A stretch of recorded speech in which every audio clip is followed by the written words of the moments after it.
It's time for Market Explainer, your number one business news podcast. Hosted by Danny and the big man. And it starts right now. At the end of our show, where we are right now, I usually like to end off with pissing me off is where he likes to end off. Go ahead. Okay. Well, usually I call it a palate cleanser, right? It's more lighthearted, and it's a story that lets me flex some muscles when it comes to being humorous. Now, let me tell you something. I love this story. Now, we have followed it basically since the beginning. We've talked about it with a former scam artist, a man by the name of Matt Cox. You can go check out his channel. We were on episode 7, so kind of the pre-explainer era of this podcast. Nikola Motors has started production of its semi-trucks on March 21st. Now, sure here's it what. has. Yeah. Sure it has. So, here's why this is hilarious. The original founder of this company, Mr. Milton, I forget his first name, Chase Milton, something. I don't remember. I think, Trevor Milton, that's his name, perpetrated a scam when he created Nikola Motors. And, we all know the story. They rolled a tractor trailer down a hill and made it look like that it was moving under its own power. They plugged in he bought the designs, which he said were designed in his house. He bought the designs from a student who eventually went to go work for, I think, Lucid Motors. He had drawn and put them on Behance.net or something, and he bought them. So this guy, and like I was saying in our last story, he orchestrated something that is a scam. Yeah, he defrauded a whole bunch of people. Well, go ahead. Fraud is such an ugly word. Accurate. It's an accurate word, but it's so ugly. And here's this company, which, if I don't know that you can will things into existence. Okay, I saw The Secret, like everyone else who was in MLM back then in the mid 2000s. I think there's something to be said about thinking positively, but you can't just will a truck into existence. But apparently you can. But Trevor Milton, by the grace of the creator of the universe, somehow he is no longer a part of the company, but he created a company that never had a product. Okay. Well, but he may not be he's not a part of the company in the way that he still owns a piece of the company. They just forced him out, right? And when I say forced him out, you're talking about a company here. When I say fraud and scam, and that's why Danny likes this story. Danny loves a good scam. So, correct. But when I say fraud, I don't mean, hey, this guy's been accused of fraud. I don't mean, hey, he did a fraud. When we talked about it last, it was pre the SEC's decision. They were just being investigated or whatever. In December, the SEC found this entire company, not just him, but the entire company, guilty of fraud, embezzlement, all to the tune where they not only had to pay restitutions, they also had to pay the SEC $125 million in fines. Correct. That's on top of restitution. How does that company still exist? So here's my question. You keep using this word fraud. What is that?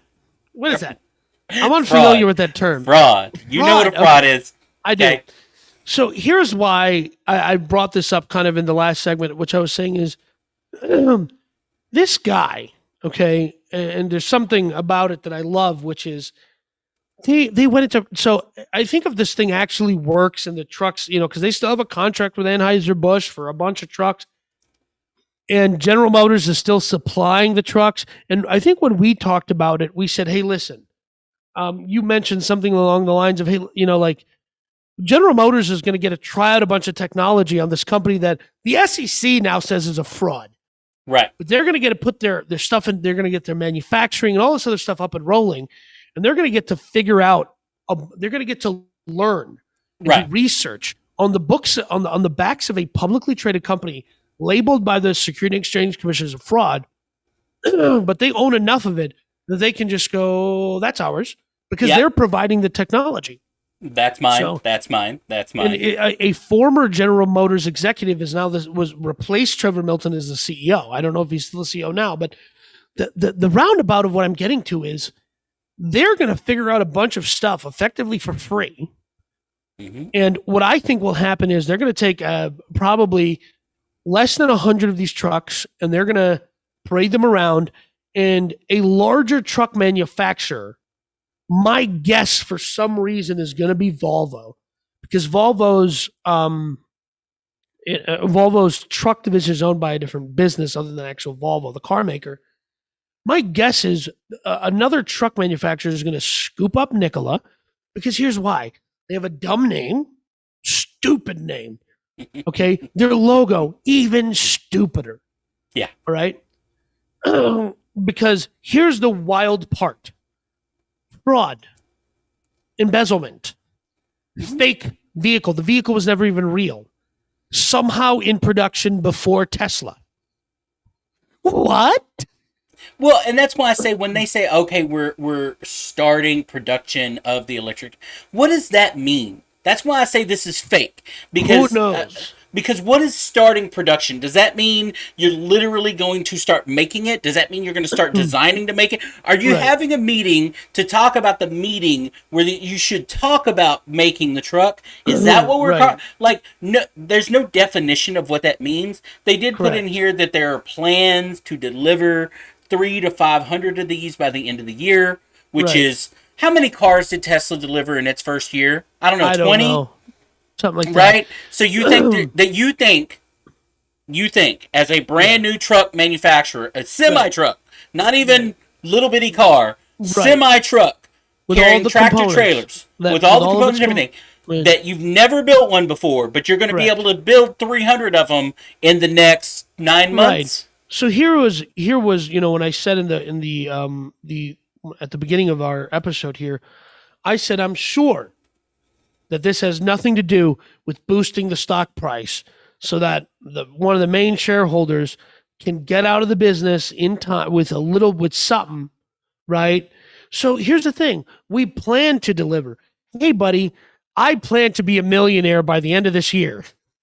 Like, we can plan to do all sorts of stuff, right? And it's not a lie. They plan to build and deliver 300 to 500 of these BEVs, semi-trucks, this year, but they ain't gonna. Well, they're stock.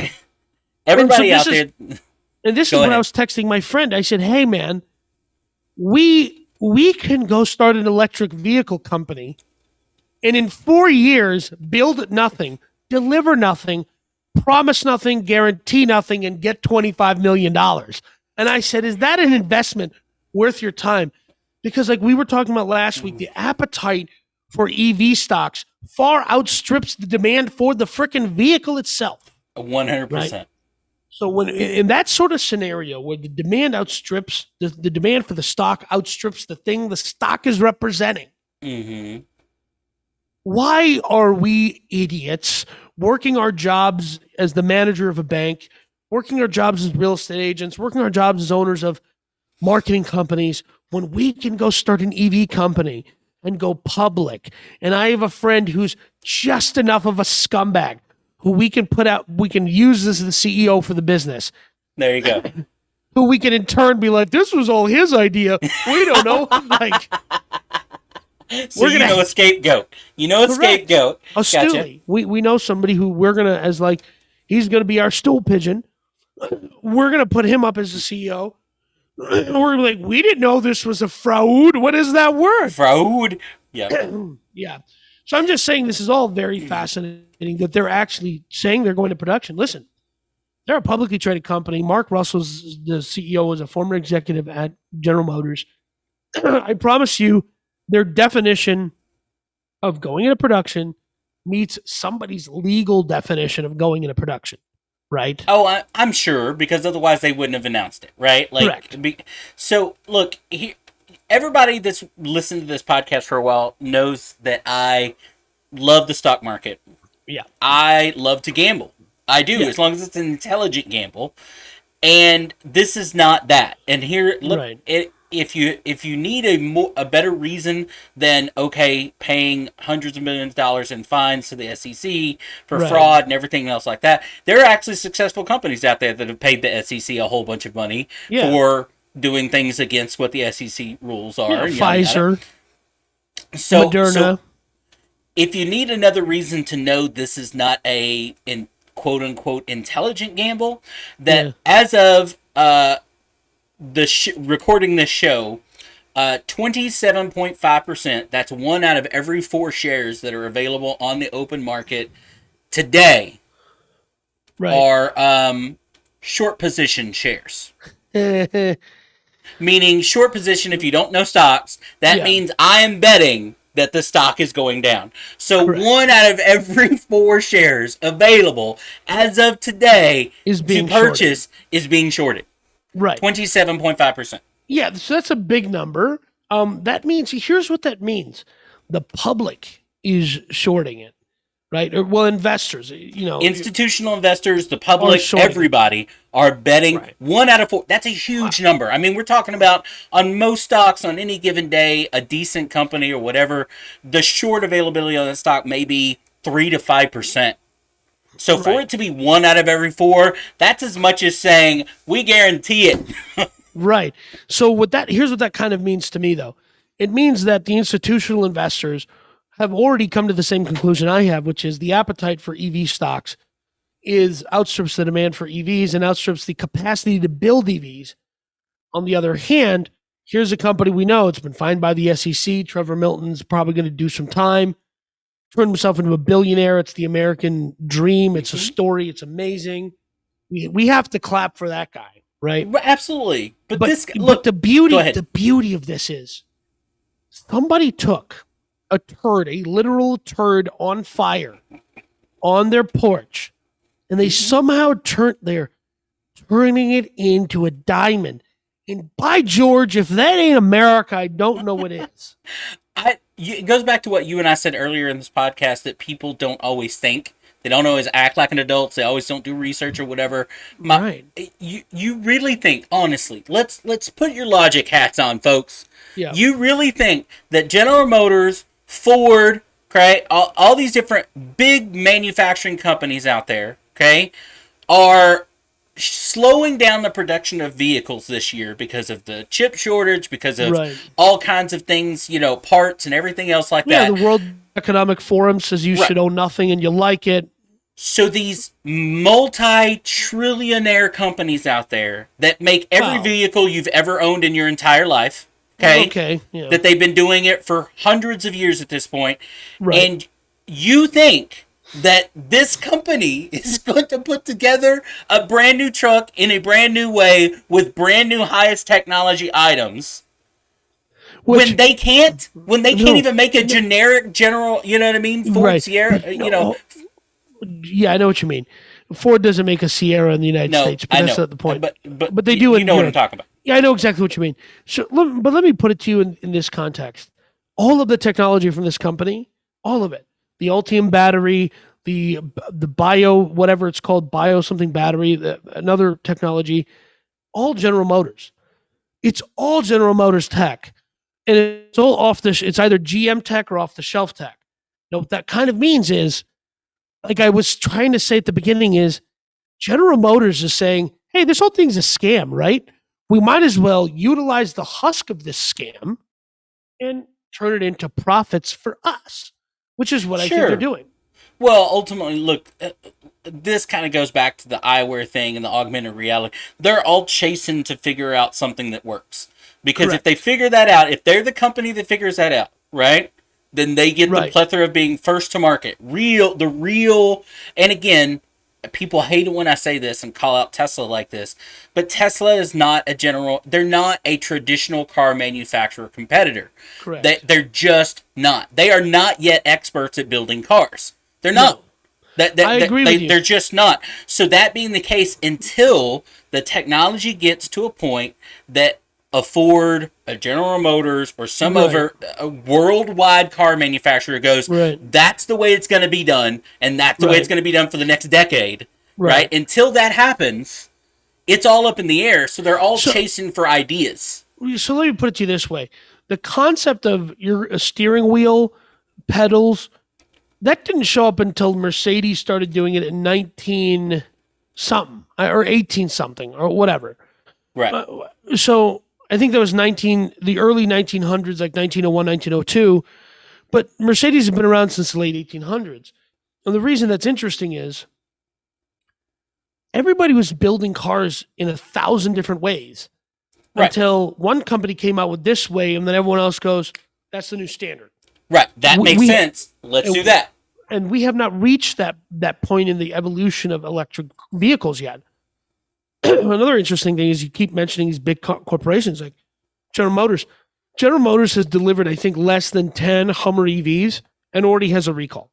So because they shouldn't be making them and they know it. However, they don't want their name not associated with electric vehicles, right? For when when it does happen. That's all it is. So the reason they're saying in the future we're going to have the Hummer EV whatever, they're promising it 2 or 3 years from now for the same reason, which is they don't want that 25% of people 27% of people holding a short position are going to go, "Hey, Tesla's murdering everybody with these electric vehicles. How come General Motors is still selling gas guzzlers? Nobody wants that." When the reality is the majority of the marketplace still wants gas vehicles. Yeah. But the way their stock can get damaged by the lack of forward thinking, that's it. They spent billions of dollars on a vehicle. They're like, it gets 1,000 horsepower. It is 1,000 horsepower at 10,000 RPMs. In order to get that vehicle, which I think is the battery alone weighs as much as a Honda Civic in the Hummer. In order to get that vehicle up to 10,000 RPMs, I don't know where this is not like you can go do it at the Texas 2K, which is like they rent out an airstrip and people go 200, 300 miles an hour. It's not happening, buddy. No, well, but again, people don't educate themselves. They don't, you know what I mean? The fact that, that's... So let me use this. I always say this about political stuff. Human beings have become casual observers of the life around them simply because there's too much information. It's too hard to know something too specifically because there's too much. Right. But you still, when it affects, if you're going to go buy a Tesla, you should know what that car does and how it does. Correct. So that you understand that, for example, I have mechanic friends of mine, one that actually works at one of the Tesla certified shops here in town, that they're constantly replacing shocks on these Teslas. Right. And they're all under warranty because Tesla's warranting them, but they never thought that they would go through them they literally go through them like candy at these shops. Right. Okay. My shocks are still the original on my truck that I've had for 14 years because they still work. Okay. Yeah. Tesla is getting through like months on a set of shocks because the battery packs are so unbelievably heavy and they're right in the middle of the car. So it literally weighs all of that, you know what I mean, on the shocks in such a way that it burns through shocks, automotive shocks. Which to your credit, which I dislike giving you credit, but you deserve it. Ford tested their Lightning truck, in the way that Ford tests something, which is extremely obscene testing. They tested it at 20 below. They tested it at 120 degrees. They tested it going up inclines for hours. I mean, they really set it up to be more durable. And I think like I said at the beginning of the story, this is simply about, I believe, General Motors using this failed business, public business as a playground, to learn and to okay, we're going to develop a new sense of technology, a new type of technology here, and they're just bankrupt. Well, because if a brand new electric Nikola truck, let's just say one rolls off the assembly line, and then 5 minutes later the battery pack catches on fire and the whole thing burns down. Right. It's not General Motors. That doesn't have General Motors' name on it. They're not associated with it. It's all Nikola's fault, right? Right. So you're right. That and again, good for them for that. I just, again, like you said, I enjoy the little scammy whatever. Yeah. I'm just dumbfounded in the fact that A, this company still exists, and B, that they would turn around and make this claim at all. Like, how is this not going right back to what got you in trouble in the first place? There is probably a technical definition So companies and like, I should have said, like we talked earlier on this episode about BuzzFeed News, they're factual but not truthful, right? So there is a factual definition of in production that they could mean that does not meet the truthful definition of there's not a truck Right. rolling off of a line somewhere, right? Right. No, yeah, no, absolutely not. And look, again, I really shouldn't think too bad about this. Elon Musk has been doing this for a decade. Just saying stuff. Just showing Works. up, saying, hey, there's still not Cybertrucks being built, right? Yeah.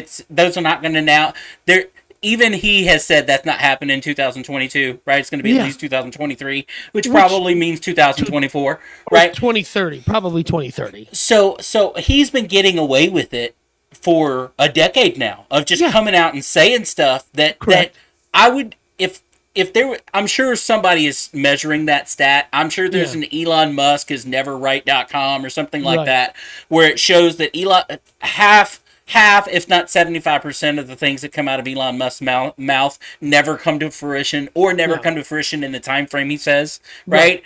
You know what I mean? He said we are going to have android robots. Remember the what did he call them? The android robots in a couple of years. That's what he said. Really, we can't build an electric truck, and you think we're going to have an android in a couple of years? Come on. Yeah, of course. Yeah. Well, I mean, I do. Yeah.